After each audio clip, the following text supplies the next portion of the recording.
Mesdames et messieurs, bonsoir. Il est 23 h sur RTI 1 au sommaire de cette édition. Le Premier ministre était ce mardi 19 octobre dans son ancienne école primaire à l'EPP Est de Dayamé, 220 logements. Patrick Hachi a échangé avec les écoliers sur leur travail et leurs ambitions professionnelles. Pour le locataire de la primature, cette visite de terrain vise aussi à renforcer les actions du gouvernement pour mettre le capital humain au cœur de la stratégie de développement. La ville de San Pedro a abrité ce mardi la cérémonie officielle de la rentrée solennelle 2021-2022 des établissements de l'enseignement supérieur de Côte d'Ivoire. Le ministre Adama Diawara a donné le coup d'envoi. Il a engagé la communauté universitaire à travailler à l'émergence et la pérennisation d'un climat social apaisé. Et puis la première session de la grande commission mixte de la coopération Côte d'Ivoire-Afrique du Sud s'est ouverte à Abidjan aujourd'hui même. La rencontre qui dure 3 jours réunit 2 délégations d'experts ivoiriens et sud-africains. Les 2 parties vont plancher sur les principaux axes de coopération dans plusieurs domaines. Voilà pour les titres. Bonsoir et merci de suivre RTI 1. Dans la vie, avec l'effort, le travail, la constance et la résilience, tout est possible. Ce sont des propos de Patrick Hachi. Le Premier ministre était ce mardi au groupe scolaire d'Ayamé, 6 ou 220 logements. Le chef du gouvernement est allé encourager les élèves au travail et à la culture de l'excellence. Patrick Hachi a aussi procédé à plusieurs dons de tables à bancs et de kits scolaires. Les temps forts de son retour dans le passé avec Alexis Ouetraogo. Jour de classe ordinaire ce mardi au groupe scolaire d'Adjamé 6 aux 220 logements. Du moins jusqu'à l'arrivée à la mi-journée d'un ancien élève, aujourd'hui Premier ministre. Patrick Hachi, à ses côtés son voisin de l'époque, le ministre-gouverneur Moussa Dosso, replonge dans ses salles de classe où il y a 60 ans, il traçait son chemin. Un parcours encore bien conservé dans les archives de l'école. Échange avec les élèves, retrouvailles chaleureuses de certains promotionnaires. Patrick Hachi, petit métis. Moi, c'est comme ça que je l'appelais, petit métis, parce qu'il était timide.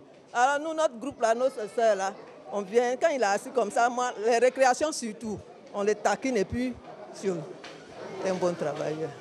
Qu'il continue dans ses œuvres. Et les plus édifiés par cette visite restent bien sûr les jeunes élèves.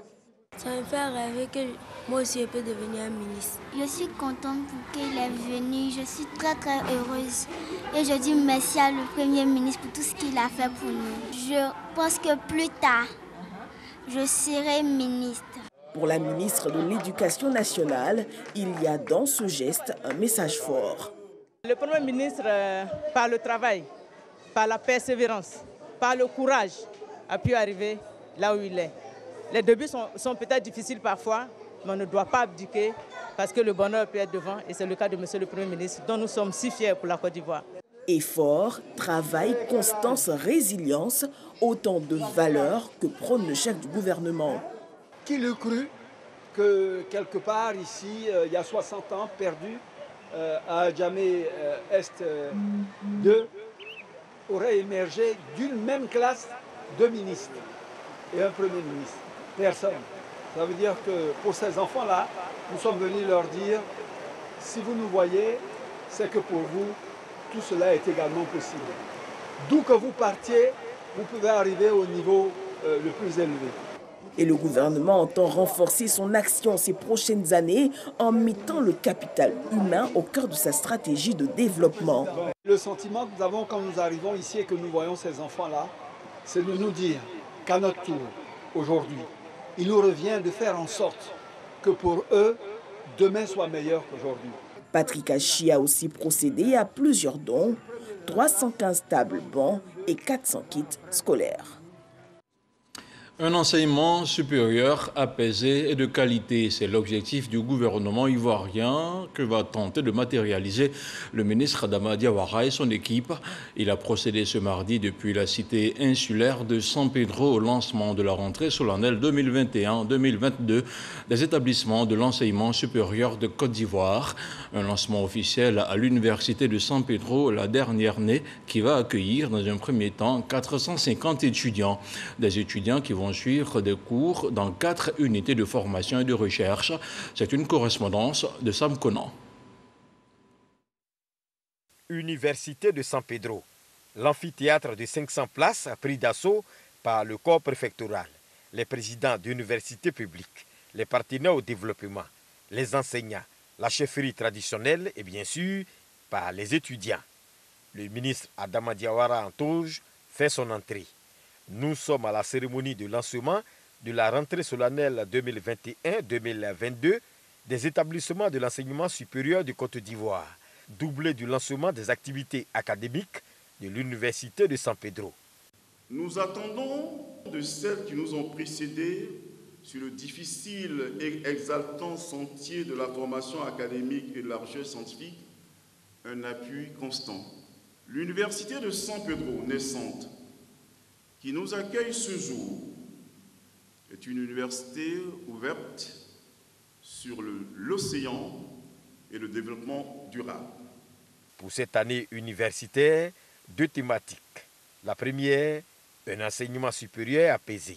Et la deuxième thématique sous laquelle est placée cette rentrée universitaire, c'est un enseignement supérieur de qualité. Qualité en termes de rendement interne, donc avec des taux de réussite qui sont assez acceptables, qui sont assez élevés.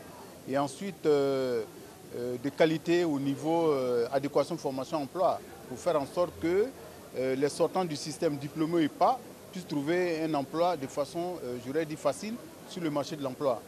Les premiers cours magistraux ont été donnés à cet effet par les professeurs Saliou Touré et Adama Diawara.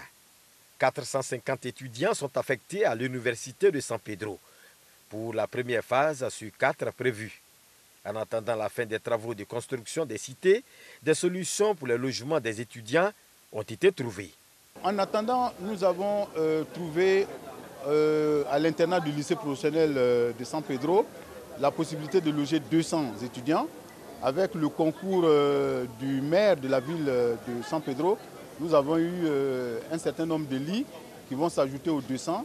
Et petit à petit, nous sommes en train de faire en sorte que les 450 étudiants puissent être logés décemment. Pour le transport, pour le moment, on va louer 2 cars, mais nous sommes en train de commander 2 cars de 70 places. Je vous assure que depuis le samedi, je suis à la recherche de cars. Nous sommes allés chez un concessionnaire. Malheureusement, il n'y a pas de cars de 70 places disponibles pour le moment. Donc on a procédé à une commande. Donc d'ici quelques semaines, voire au grand maximum, je pense 1 ou 2 mois, on aura 2 cars de 70 places, flambant neufs, avec l'écriteau Université de San Pedro. Le réfectoire, lui, est déjà opérationnel. À terme, ce sont 20 000 étudiants répartis dans 4 unités de formation et de recherche, à savoir l'UFR Agriculture, Ressources halieutiques et Agro-industrie, UFR Sciences de la mer, UFR Logistique, Tourisme, Hôtellerie et Restauration et UFR Sciences de la santé. Les membres du Conseil économique et social sont à l'école de la bonne gouvernance. Ils ont été formés au concept de la loi organique, une loi relative aux lois des finances et aux méthodes de contrôle budgétaire, sans oublier l'exécution des lois de finances. Il s'agit à terme de permettre une plus grande transparence dans la gestion des finances publiques vis-à-vis des citoyens. Yannick Efoumi, Sidonie Davila. Membres de l'administration du CESEC, conseillers économiques, tous sont formés au concept de la loi organique relative aux lois de finances et aux méthodes de contrôle du budget et de l'exécution des lois de finances. L'Union européenne, partenaire au développement de l'institution, à travers son représentant Pascal Mounier, participe activement à cette formation. J'interviens ici pour appuyer le Conseil dans un renforcement des capacités. Alors, essentiellement des modules relatifs à ce qui concerne la transparence et contrôle budgétaire tels qu'ils sont définis par les 2 lois organiques qui ont été adoptées en 2014 par le Parlement ivoirien. À la fin de ce séminaire de renforcement des capacités des membres de l'administration du CESEC ainsi que les conseillers économiques, au nombre de 100, seront à même d'exercer un contrôle efficace de la bonne exécution du budget. Pour le rôle que joue le Conseil économique et social, qui émet des avis au président de la République, au président de l'Assemblée nationale et au président du Sénat, Il est du devoir des experts qui y sont, qui y participent, que nous ayons la même lecture de comment le budget se conçoit, comment le budget fonctionne et comment le budget se réalise. Pour le président Eugène Akaouélé, ce programme s'inscrit dans la vision du président de la République, Alassane Ouattara. Améliorer la qualité de la gouvernance financière et assainir la gestion des organes publics. Celle-ci répond à notre volonté d'accorder une attention particulière au renforcement de nos capacités, à la consolidation de nos acquis et à la valorisation des diverses expertises dont regorge notre chambre consultative sur des sujets essentiels susceptibles d'enrichir nos travaux institutionnels en vue de nous hisser à un niveau compatible avec celle d'une chambre à haute contribution. Ouvert officiellement ce mardi par le président du SESEC, Eugène Akaouélé, ce séminaire prend fin le 26 octobre prochain. Ivoiriens et Sud-Africains examinent depuis ce mardi matin plusieurs axes de coopération dans plusieurs domaines. Ils planchent sur l'examen de projets d'accords de coopération en cours de négociation et de nouveaux projets d'accords sectoriels. Vous l'aurez compris, la Côte d'Ivoire et l'Afrique du Sud ont décidé de renforcer leur coopération. La première session de la commission mixte de coopération entre les deux pays s'est ouverte ce mardi. Les travaux vont durer 3 jours. Moussa Konaté. Première session de la commission mixte de coopération Côte d'Ivoire-Afrique du Sud. Des experts ivoiriens et sud-africains sont réunis pour réfléchir sur les différents axes de renforcement de coopération. Il nous appartiendra d'identifier et de faire des propositions susceptibles d'élargir notre champ de coopération, d'accroître et de renforcer davantage les investissements et les échanges commerciaux entre nos deux pays afin de les hisser au niveau des ambitions légitimes de nos plus hautes autorités. La Côte d'Ivoire et l'Afrique du Sud, résolument engagés à renforcer leurs relations bilatérales. Les ministres en charge des affaires étrangères des deux pays situent les enjeux. Il était nécessaire de regarder les domaines dans lesquels les deux pays peuvent coopérer, dans le domaine de l'éducation, des mines. Et comme vous le savez, l'Afrique du Sud et la Côte d'Ivoire ont des potentialités dans le domaine des mines. Et donc, il était important quand même qu'on ait cette première session-là pour davantage faire profiter les deux pays des potentialités qu'offrent la Côte d'Ivoire et l'Afrique du Sud. L'Afrique du Sud et la Côte d'Ivoire partagent beaucoup de choses en commun, mais nous pensons que tout cela peut être intensifié pour que les relations soient encore plus fortes, mais surtout que cela soit encore bénéfique pour nos populations. Les travaux de cette première session de la commission mixte de coopération Côte d'Ivoire-Afrique du Sud se tiennent en prélude de la visite d'État du président sud-africain Cyril Ramaphosa en Côte d'Ivoire. On parle maintenant de l'Union africaine avec notamment les travaux de la 39e session ministérielle du Conseil exécutif qui se sont tenus à Addis Abeba du 13 au 16 octobre dernier. La chef de la diplomatie ivoirienne y participait. Kandia Camara a présenté les avancées de la Côte d'Ivoire en matière de mise en œuvre de l'agenda 2063. Elle a au nom de la Côte d'Ivoire pris l'engagement d'œuvrer de concert avec la Commission et les parties prenantes à la mise en œuvre du plan d'action, notamment celui qui renforce le capital humain pour un développement durable sur le continent africain.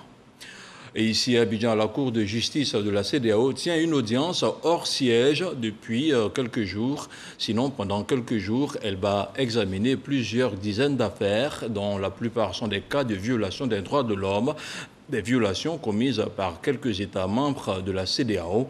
La cérémonie d'ouverture de l'audience est tenue à la représentation permanente de la CEDEAO à Abidjan, Lorgoretti, Sidonie Davila. 40 affaires sur la table de la Cour de justice de la Communauté économique des États de l'Afrique de l'Ouest, CEDEAO. En audience, hors siège à Abidjan, les juges de l'institution vont siéger sur les différents cas, dont la plupart concernent les violations des droits de l'homme dans les différents États membres de la CEDEAO. Il est de devoir de la Cour de visiter les citoyens de la communauté. Et ensuite, dans les dispositions de règlement de la Cour, lorsque les faits l'exigent, la Cour peut se déplacer vers les justiciables pour rendre la justice. C'est la raison pour laquelle la Cour de justice de la CEDEAO est ici en Côte d'Ivoire. En 5 ans, c'est la deuxième fois que la Côte d'Ivoire accueille une audience de la Cour de justice de la CEDEAO, une audience de l'institution hors de son siège à Abuja, au Nigeria. L'exercice est de rapprocher la justice du justiciable, également de mieux faire connaître l'institution. Le Conseil national des droits de l'homme, CNDH, a été comme aujourd'hui associé à cette initiative. Nous avons salué aussi bien la pertinence que l'opportunité. Nous avons marqué notre adhésion et notre engagement à accompagner la Cour dans le cadre d'une interaction dynamique. Depuis lors, les opportunités de coopération n'ont pas manqué. La Cour va examiner plusieurs affaires. Ce que je puis affirmer ici, il y a 8 affaires concernant la Côte d'Ivoire et nous aurons également à rendre 2 décisions. Depuis la création de la Cour de justice de la CEDEAO, ce sont 552 requêtes introductives d'instances qui ont été portées devant l'institution. Au total, 1191 audiences tenues à ce jour. Et je vous donne à présent lecture de ce communiqué du ministère d'État, ministère de la Défense. Dans la matinée du mardi 19 octobre 2021, aux environs de 8h30, un tireur embusqué a ouvert le feu sur un poste d'observation des forces armées de Côte d'Ivoire, situé à 1 km au nord-est de Téini, faisant un blessé léger au sein des hommes de faction. La riposte des soldats a permis de le neutraliser. Le chef d'état-major général des armées félicite les soldats dont la vigilance a permis de mettre en échec cet acte criminel fait à Abidjan le 19 octobre 2021, signé le général de corps d'armée Lassina Doumbia, chef d'état-major général des armées. On fait maintenant le point de la situation de la Covid-19.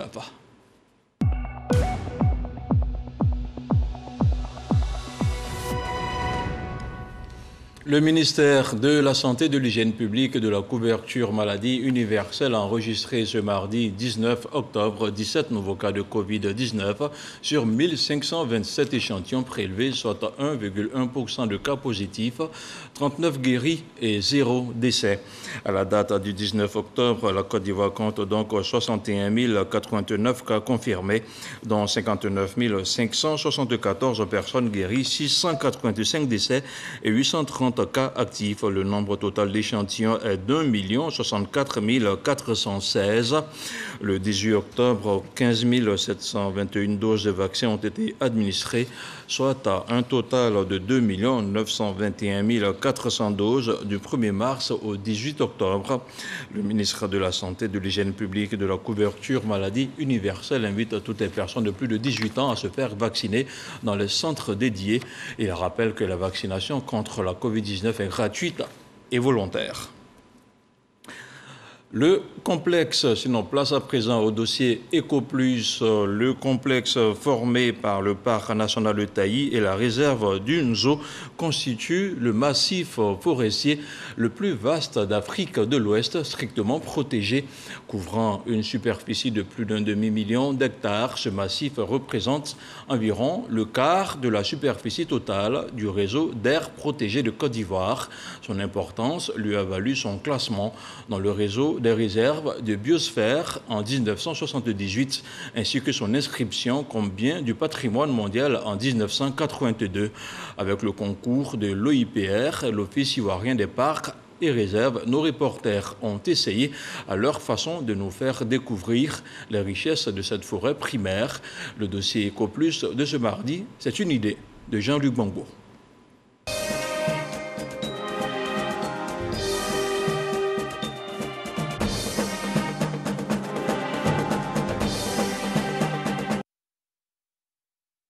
Les superlatifs ne manquent pas pour le parc national de Taï. plus grand bloc de forêt tropicale primaire sous protection de toute la zone ouest africaine, avec une superficie de 5360 km². Inscrit depuis 39 ans sur la liste du patrimoine mondial, ce parc offre, avec la réserve de faune d'une zoo qui lui est contiguë, une biodiversité unique. Begrezo est guide écotouristique depuis 23 ans dans le parc national de Taï. C'est ici qu'il a acquis toute sa science. J'ai connu beaucoup de plantes et leur utilité avec les différents chercheurs qui passaient. Le parc national de Taï a sauvé beaucoup d'espèces. Les arbres qu'on trouve ici, on ne peut pas les trouver dans les forêts classées. Ici, il y a beaucoup d'espèces qui ont été conservées, telles que les acajou, telles que l'arbre qu'on appelle le sipo, le cosipo, sont encore ici. Le nombre d'espèces de plantes dans le parc de Taï a été estimé à 1200, avec 273 espèces classifiées comme rares ou endémiques. Conserver les arbres, c'est le meilleur moyen d'équilibrer la nature. Parce qu'il y a des espèces végétales. Si ça manque, certains animaux vont disparaître. Par exemple, l'éléphant qui mange le macoré. Quand il n'y a plus de macoré ici, il sera obligé d'aller ailleurs. La conservation des forêts, la véritable raison d'exister du parc national de Taï. L'autre richesse du parc, sa faune. Près de 1000 espèces animales, dont les fameux colobes rouges et les mangabés, des espèces de singes qui attirent chaque année des centaines de touristes. Pour découvrir ces autres attractions du parc, il faut suivre le guide, ce qui équivaut à parcourir 14 km depuis Taï, dont 11 à pied, marcher à flanc de colline et dans l'eau. Mais surtout, passer la nuit au campement Boyer, en plein cœur de la forêt, sous ses tentes. Grâce au flair de Charles, nous découvrons une famille de colobes rouges. Ils sont en train de s'amuser actuellement. Et la soirée est tombée, donc ils cherchent à dormir. Donc il y a des petits cris, chaque enfant doit rejoindre sa maman. Les mâles aussi courent après les femelles. Une espèce menacée, aussi bien par les hommes que par d'autres animaux. C'est la proie préférée des chimpanzés. Donc les chimpanzés font la chasse, ils capturent les colobes et les mangent. Il y a aussi l'aigle qui chasse aussi les colobes rouges. Ils sont menacés par les braconniers aussi. Voilà, les braconniers les chassent parce qu'ils sont bien gros. Pour leur sécurité, les colobes rouges préfèrent rester au sommet des arbres. Pas comme les mangabés, cette autre espèce de primate que nous fait découvrir Charles. Au départ, quand on a commencé, ils étaient au nombre de 35. Voilà. Mais aujourd'hui, ils sont à 60 individus. Et à force de les suivre, ils sont toujours en sécurité. Cette colonie a subi un programme d'habituation à la présence humaine pour les besoins de l'écotourisme.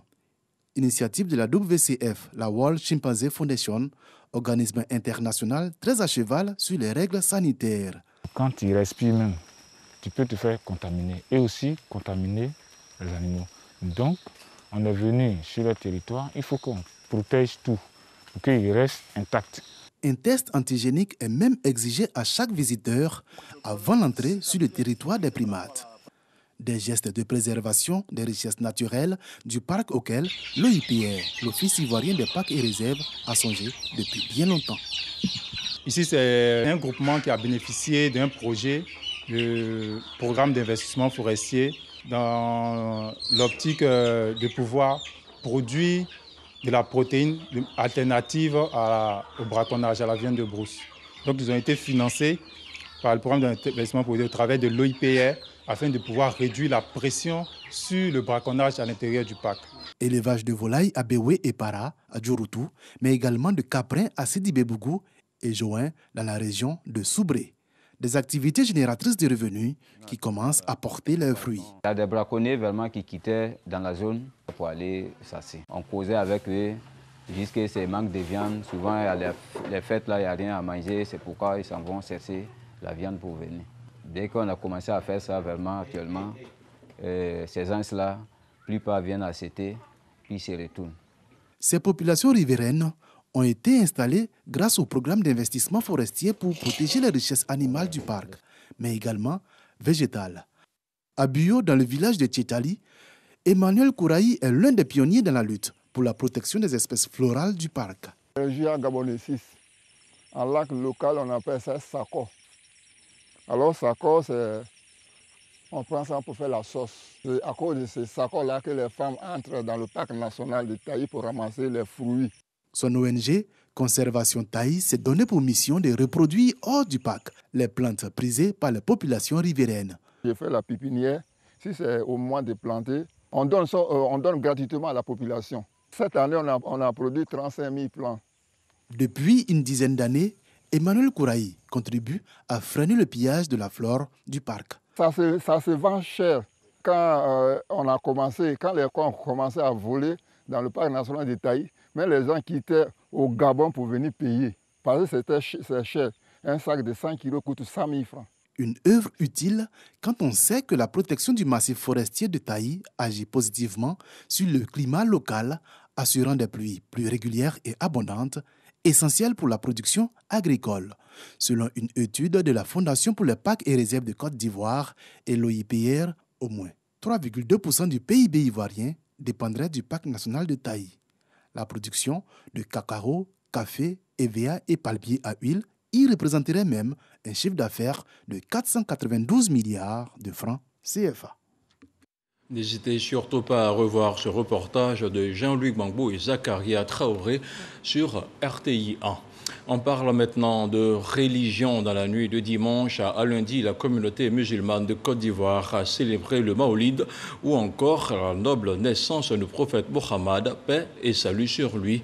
Retour sur la célébration dans les communes d'Abobo, d'Atekoubé et de Dembokro.